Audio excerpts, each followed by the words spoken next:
Welcome to the Art of Entertainment. I'm your host, Vihan Khanna. Let's get started. On today's episode, we have Phyllis Folb, who's a gap year expert. She specializes in Israel, but she does all sorts of gap years. Would you like to introduce yourself? Yes, thank you so much. Welcome. I'm very excited about being on your show, and I was very intrigued by your book. So I was excited when you called to want to interview me. Thank you so much. So, to tell the listeners a little bit about what it means to be a gap year expert. Sure. Well, I'd say, let me tell you a little bit how this started. I started out as a college counselor, and I was in a place where gap year was a school that gap year was not an unknown thing. It was a small private school, and because I do specialize in Israel, a lot of kids that go to these particular schools tend to go to Israel on a year after 12th grade. And almost as default, I personally had a daughter who went on a gap year. Then it was extremely transformative. And I started just, not that it was my particular area, I was a college counselor, and I knew how special that year was for my daughter. And I wanted to encourage these students to consider this as a post-secondary option. And so I started, telling them the magic that happens on this year. And, they also thought that was a good idea. And from there, we ended up at this little school. I was an independent counselor. I suggested we do a Israel fair, like a college fair, but for the Israel gap year programs. And it was extremely successful. And we started, really moving that peanut forward. And I got very familiar with all those programs, and more people wanted to come to learn about them. And our fair portion of our program, I came out of just being a college counselor and started focusing on gap year pretty much exclusively, or gap college together, and we became a nonprofit. And from there, we built this fair, and it became the largest fair first in the West Coast and then in the country. And we are, and was the only cross-denominational fair in the Israel fair in the country. And then, things just moved along, things, more and more people wanted to know about it. I got more involved in the research. I learned more and more about the programs. And, my college counseling is not so different than gap year counseling. So it's, talking to students and parents about what is important to them and what they want to get out of this year. And, the kinds of programs, very much like you would think about the kinds of colleges you would want to attend, and, what are the various specialties in each of these programs. And then finding the right fit. My book is called Find Your Right Direction, the Israel Gap Year Guide, because that was very much part of my feeling, is that you have to find your right direction. That this year between high school and college is a year of exploration. I like to think of the gap year as more of a bridge, and something you cross over from your high school years. This is the end of what would be your kind of formal education. And now you're choosing to go to, start off on a new era in your life. And this gap year is kind of what I call a bridge year from your foundational education to more exploratory education, and then your real trajectory to life, because I think when people go to college, they're looking more seriously at what they want to do for their future. But a lot of students, I find, and this is sadly documented, is that many students spend their whole time in high school trying to get into college. And when they get into college, and they do a good job of that, Okay, but when they get into college, they're so like, oh my goodness, what am I doing now? Like, what do I really want to focus on? What's my real interest? What's my real passion? And there is like a 67% freshman dropout rate, because once the student gets to college, they really don't know where they're going. So oftentimes they need time to decompress and look at what they really want out of their life, their college experience, where they're going, finding their right direction. And that is sort of what what I do as a gap year expert, helping them find their right direction, certainly in a program or the kind of gap year that they want to take, and then that they could be more focused on when they get to college, be ready to roll. Wow, that's really cool. It's really awesome that you kind of just stumbled upon this whole gap year expert by accident, and that it really went so well hand in hand with your college counseling. So it sounds like that made it a pretty easy transition. Yes, I mean, I wouldn't say, I mean, like, I love gap year as a parent. I mean, I had my own children who went on a gap year and extremely successful.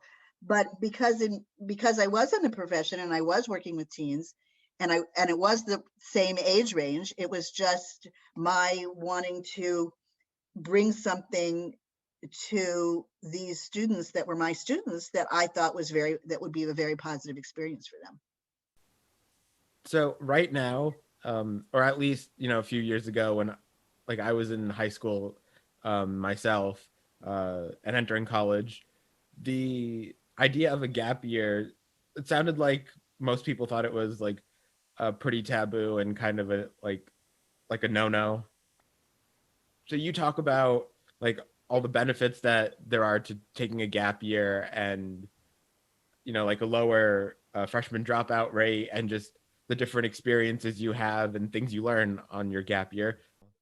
Well, I would say, interestingly enough, I mean, the gap year whole idea is growing enormously. This year, gap year, certainly in Israel, rose 20%. Like, I just, before we started this program, I'm working with a student, and she's kind of late in the game. I mean, and I just was looking in programs for her, and two places already told me that there's a big wait list, and they're all filled up because so many people, certainly this year with the pandemic and stuff, being stuck in your room, Israel was one of the only countries that was actually open for gap year students. And they came, and there was a very strict policy, but they did very interesting things, even during this period of time. And it gave them a lot more experience than they would trying to do Zoom classes, in their bedroom. And in terms of the stigma, like I'm saying, the stigma is starting to fall away because of various things. Because studies have already shown that students that go in a gap year are more successful in college, that their grade point average is higher, they graduate more on time. The average student who goes to college graduates in 6 years.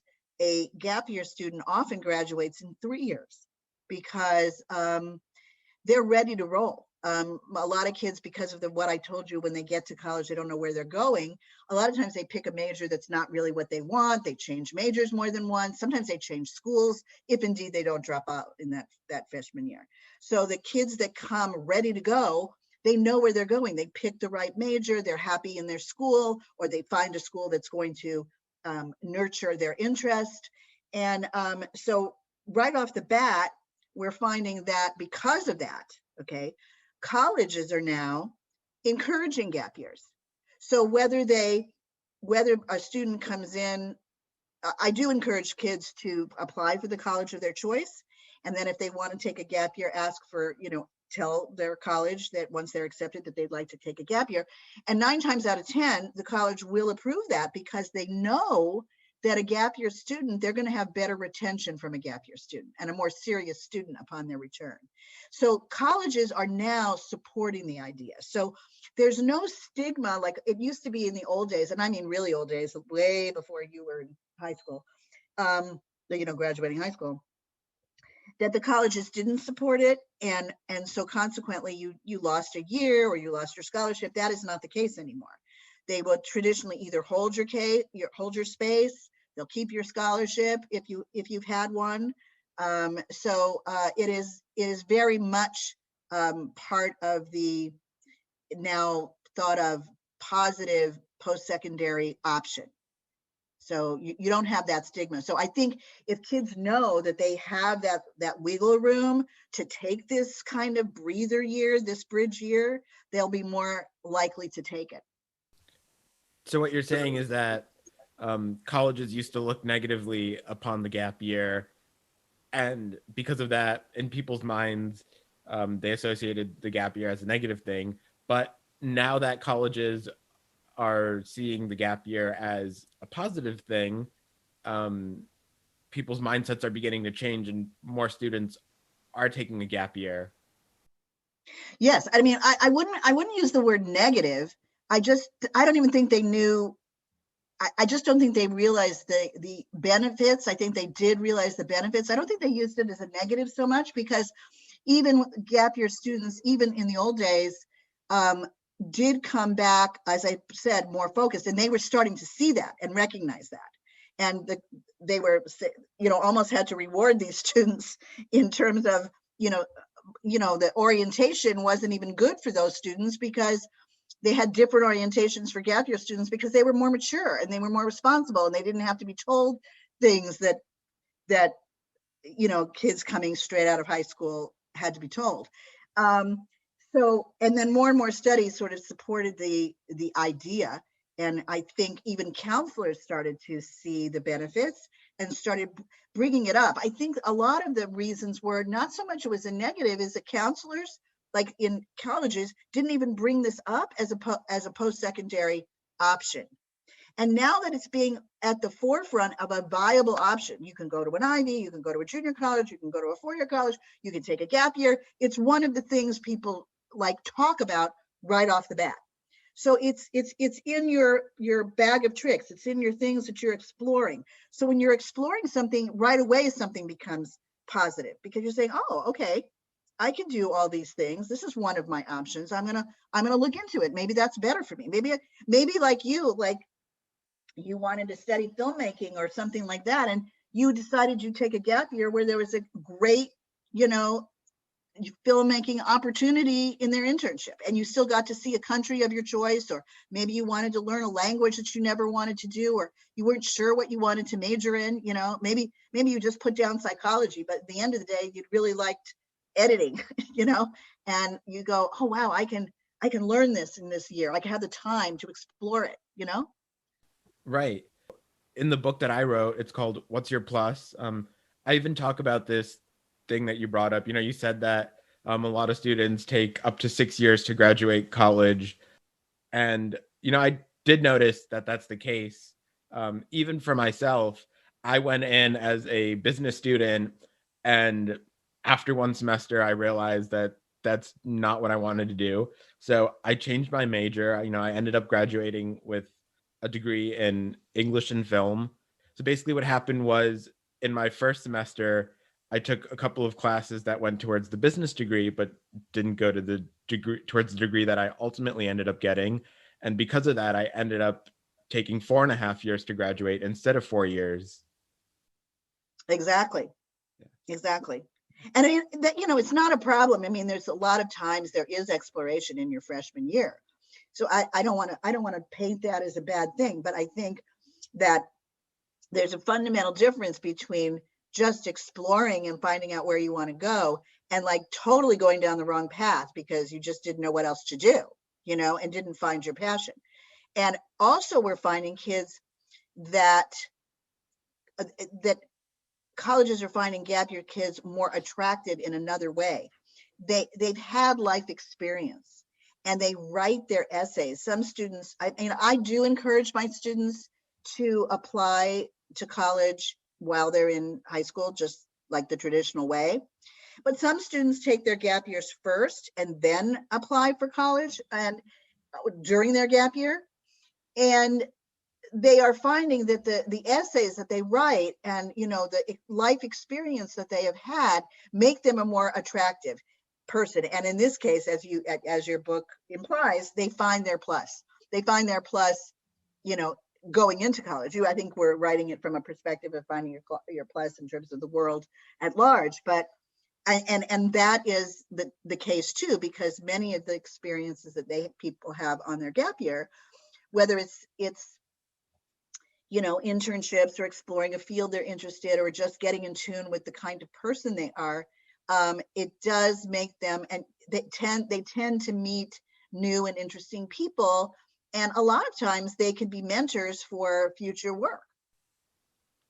Right. Yeah, that's such a good point that you make. And you know, like you mentioned, in my book, I do talk about like how to find that what your plus, the thing that makes you stand out. And I suppose you make a really good point that in like doing a gap year, you can figure out what that is before you go to college versus, you know, the way that I wrote about it in the book, not having that experience of a gap year myself. And writing from my perspective, I wrote about how you can sort of find that while you're in college. So it's really great, you know, if you already know what your plus is or what you want your plus to be uh, going into college. And I think that definitely gives you a little bit of an advantage. Exactly. I think that, I mean, that is totally the case. You know, everyone, as you point out, everyone wants to stand out, you know, and the gap year has provides you with the opportunity to stand out. Yeah, and I think that since, you know, still not as many kids take a gap year, it can still be seen as a plus. You know, it's really something that makes people like stand apart, and like, you know, on the resume or their college application, you know, just these like the idea of doing something that's a little bit um, maybe a little bit non-traditional, um, and that really sets you apart from other people. Precisely. I mean, that's exactly what I'm saying. It does set you, that in and of itself is a conversation opener. You know, like, well, where did you go? What did you do? You know, what did you see? What did you experience? You know, there's just a myriad of ways that a student can position themselves. Like, what did you learn and how did you grow as a person? A lot of things that people will learn for the future, and it just really helps, I think, prepare them. Yeah, I can't say enough about the importance of this new preparation, you know?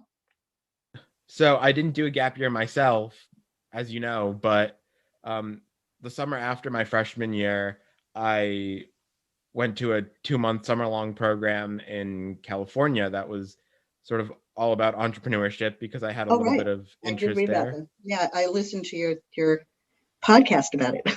Yeah, I mentioned that in, you know, episode 1 of the podcast.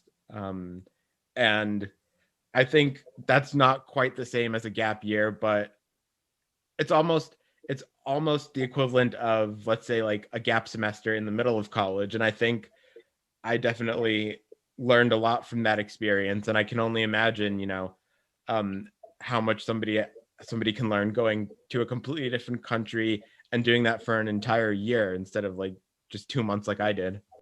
Well, you know, that's a very interesting point that you bring up, because while gap years can be a series of small programs over the year, you know, some people do. I had one student who did, you know, a semester in one country and another semester in another country because he wanted to get in touch with his own background. So he wanted to go to a place that spoke to him personally in his own background. And he wanted to go to a different place to learn a language and be in a more immersive language program. So he did two different things. Some people do like break up the year in different ways, you know, and want to, you know, one, they want to do an internship, they want to do academic study, they want to do volunteer work. So there's a lot of different ways that you can position your year, you know. But I always say there's fundamental difference between, and you get beautiful things out of all of these kinds of things. But I always say there is a fundamental difference between a short-term program and a long-term program. And how I say it is that a short-term program is very much like a summer romance. You get your first burst of passion in that short period of time. But when you invest an entire year, it's kind of like being engaged, because you are invested, you are living the life. You are like a native in that country. You begin to feel it. It's not just feeling like, I'm only here for a little vacation, or I'm a little small class or something like that. I mean, you have a whole year of making dinner and doing your laundry and doing your bank accounts and going to events that are just normal, or going to regular things, like leading a normal life while you are learning all these interesting things. And you're invested in learning. And when you come away from that, you come away with like being able to talk intelligently about the country that you have visited. You'll be able to, it's just a different, you'll get the pulse of that place in a very different way. So that is, I think, a lot of fundamental difference between, say, a short-term and a long-term program. There's nothing wrong with summer romances. They're wonderful. But you want to keep it going, Yeah, I definitely know what you're talking about. I definitely see the difference between like a 1-day program versus 1 week versus like an entire summer or an entire year. And I know that even, somebody may, let's say, for example, they move to another country for like 5 years. They sort of become like a local almost. And, just the longer you're there, the more immersed you become in the culture and everything. It becomes a much different experience. Sounds good. It is good. Yeah. Yeah, it's definitely good to push yourself outside of your comfort zone and try new things. I think you hit the right thing. I was looking for a quote that's one of my favorite quotes of one of my students. Like growth, that is the big thing. What is growth to people? And pushing yourself, out of your comfort zone, seeing people that are different than you. I think that that says it all. You know what I mean?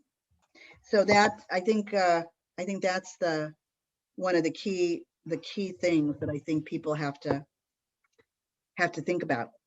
What is it that I want to, what I think people want to get out of their year. I think I have a quiz in my book in which I ask students to think about, one, who they are as a person, like, what, first ask themselves about themselves, like, what do they want? What's their top goal out of their year? Do they want to learn new things? They want to recharge their batteries? Do they want to see the world? They want to get a better direction in life. And they also want to say, like, how do you make your decisions? When you think about the year, are you overwhelmed? Are you relaxed? Are you excited? How do you, how do you make decisions? What's your best qualities? These are things that and what, in the areas that you see need the most growth, what, do you want more confidence? Do you want to be more worldly? These are the things that I want kids to, think about. And I always ask a question at the end of your year, like, what do you want to be able to tell? What do you want to be able to say? Do you want to tell them tales of adventure? Do you want to tell stories about the people you met? You want to talk about shared perspective? Do you want to talk about the gratitude or feeling energized, or tales of achievement? What did you accomplish? Because, what if you first think about these questions about yourself, you'll be able to zero in on the kind of program or the kind of experience that you want to take. Right. That's such an important question to ask these kids because with any sort of task or project that you take up, it's important to have a goal that you set for yourself so that you can then figure out, what are the steps that I need to take to achieve this goal? Like, is it achievable? And if it is, what's the best way to get there? Right. Right. I think that is so true. Because and I feel very strongly about, I always ask my kids, I want them to take ownership of this decision. Like, I think that, my counsel, I think if they have a counselor in their school that supports gap year and their parents and stuff, I think that's important to weigh in, get their input. But at the end of the day, I really want them to make their decision, to really, take ownership, ask themselves these questions.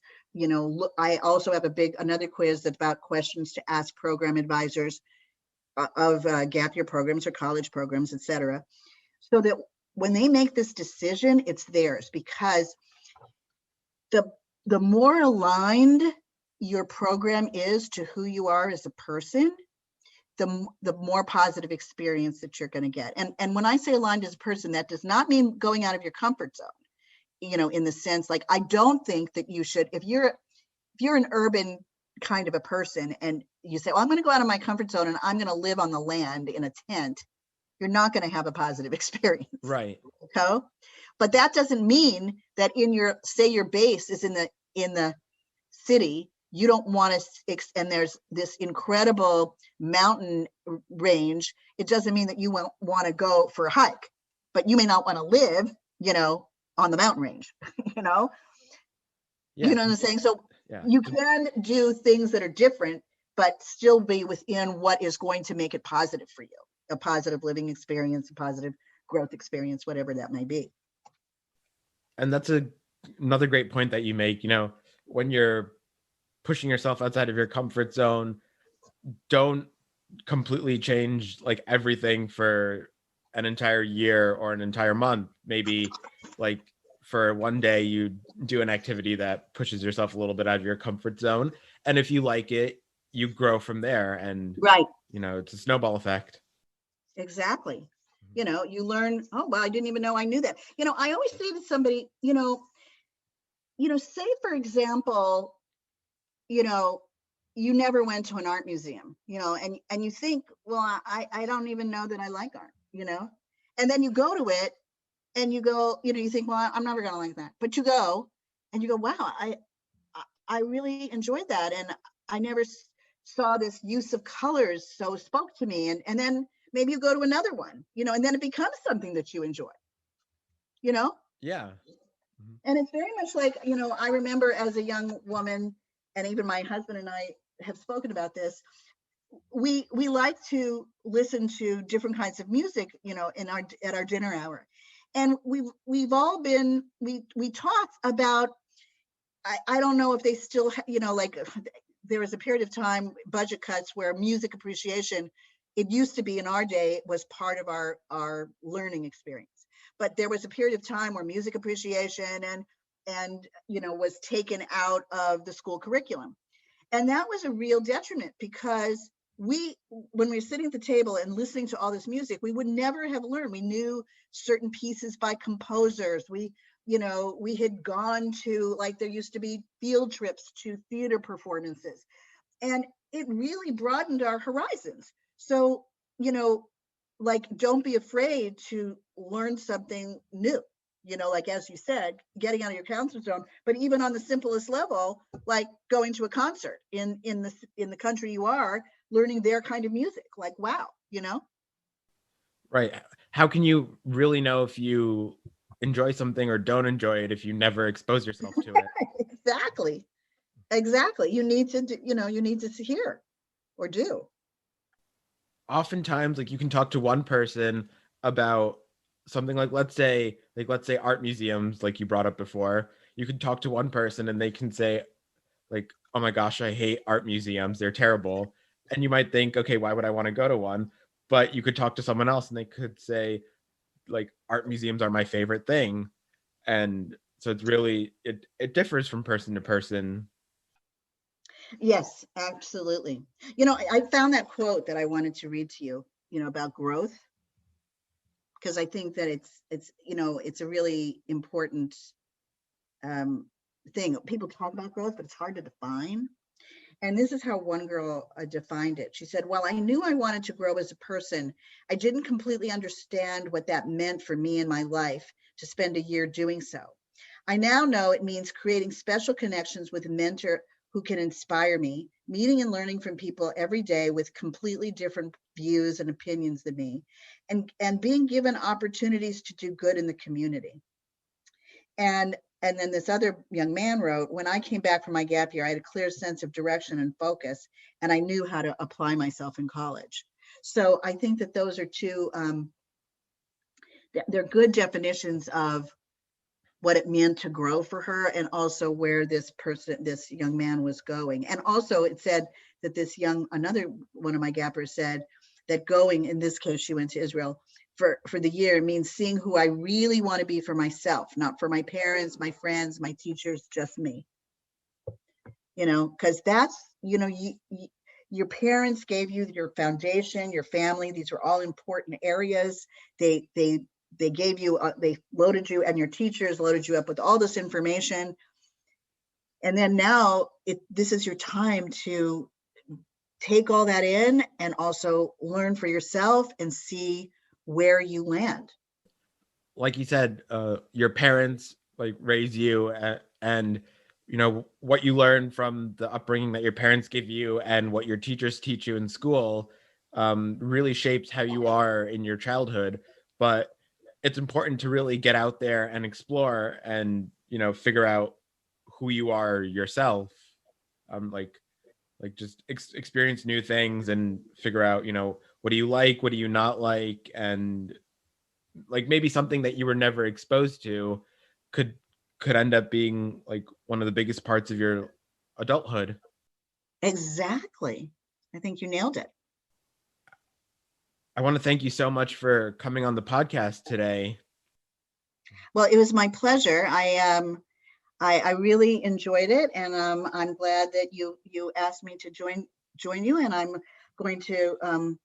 I recently I read some of your book, and I'm going to finish it, and I'm very inspired by it, and I think some of my students will enjoy it, and I hope, so to put it on my website, which is aigya.org, and also my book, Find Your Right Direction, the Israel Gap Year Guide, is available on Amazon, and I hope if people are interested in learning more about that country and the programs that are available there, they would join us and take a look at it. Yeah, definitely check it out. It's a great book. Phyllis has years of experience to share and knowledge. So yeah, thank you again. A pleasure.